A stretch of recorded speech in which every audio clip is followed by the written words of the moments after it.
आजकल न्यूज में NIA, ED और सीबीआई काफी ज्यादा चर्चा में है। इलेक्शन का टाइम है और ये एजेंसीज काफी ज्यादा एक्टिव हो गई हैं।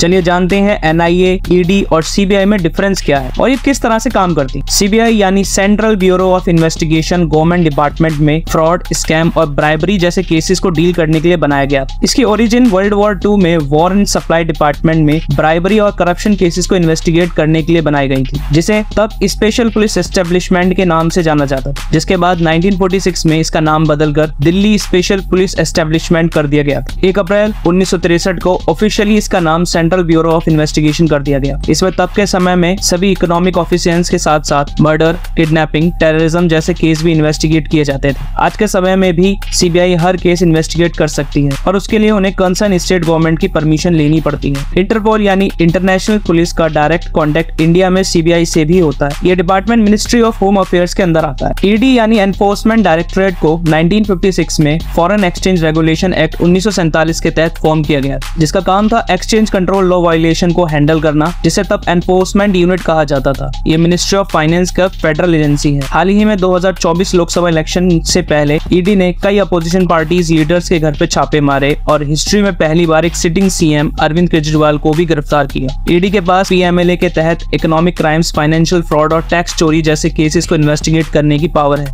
और ये कोई भी केस इंडिपेंडेंटली स्टार्ट नहीं कर सकती। इसे किसी भी एजेंसी का रजिस्टर्ड केस इन्वेस्टिगेट करने को दिया जाता है, पर इन्हें केस को टेक ओवर करने के लिए किसी की भी परमिशन लेने की जरूरत नहीं होती। अब बात करते हैं एनआईए यानी नेशनल इन्वेस्टिगेशन एजेंसी की, जिसे 2008 के मुंबई टेरर अटैक के बाद क्रिएट किया गया, जो मिनिस्ट्री ऑफ होम अफेयर्स का ही एक फेडरल एजेंसी है। ये एक central counter terrorism law enforcement agency है, जो टेररिज्म के कंट्री वाइड किसी भी केस को विदाउट परमिशन इन्वेस्टिगेट कर सकती है। इसका कन्विक्शन परसेंटेज लगभग 90%। ये साइबर क्राइम, फेक करेंसी जैसे केसेस को भी इन्वेस्टिगेट कर सकती है। अब आप हमें कमेंट सेक्शन में बताएं कि इनमें से कौन सी एजेंसी इलीगल माइग्रेशन को डील कर सकती है।